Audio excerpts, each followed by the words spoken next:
I think a lot of the breaches that we've heard about in the news and all of these things, they come from just very minor human error. You know, we're all working so fast, multitasking, trying to get all these things done. Now we're working from home. We might have kids and dogs in the background that are distracting us. So it's so easy to leave the door open, and even just a tiny crack is all they need to get in and get access to really valuable information. So what are some of the things that individuals can be on the lookout for as far as new cyber thieves trying to take advantage of this time with so many people working from home? I think there are a number of things that people can do to protect themselves. We've already talked about go to the source and have a process for verifying the legitimacy of these requests. But we should also talk about sort of infiltration and how the hackers and these bad actors can actually get into your systems. And with a lot of folks working from home right now, they may not be used to logging in to their company servers and platforms, particularly if it's from their own personal devices. Again, we talked about how fast we had to pivot and set these things up. I'm sure that there are a number of organizations that did not have time or we're not in the financial position to purchase laptops and mobile devices for their employees that didn't have them.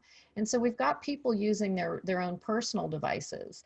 And if they have not done the things on those devices to protect them, that actually creates a vulnerability for the company.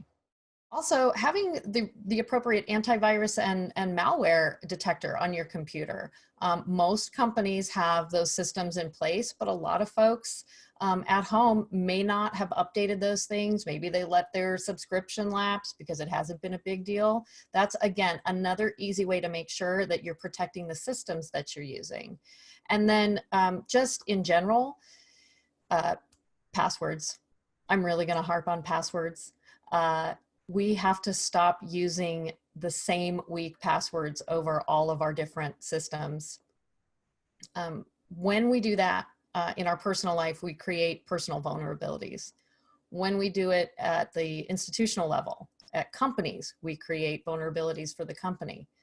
But right now, because of the way we're working remotely and we are intertwining these things in a way that we haven't really, not at this scale to date, we're creating those vulnerabilities across both your personal life and your professional life and your company.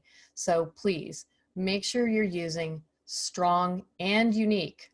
I know it gets hard to remember, but you really should not be using the same password over multiple platforms.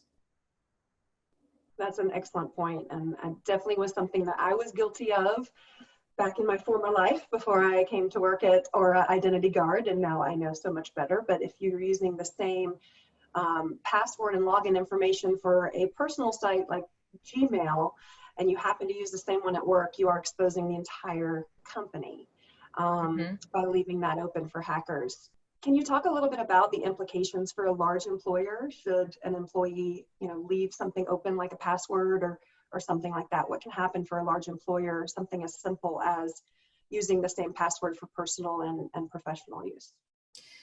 I'll put it in a context that I think everyone would understand right now, because we have been talking about how viruses are transmitted and how it's not just from one person to person, it's all of the people before in that chain. And it's sort of a similar process when you think about the systems that we're using. And that one tiny access point, that one vulnerability can open up the entire network.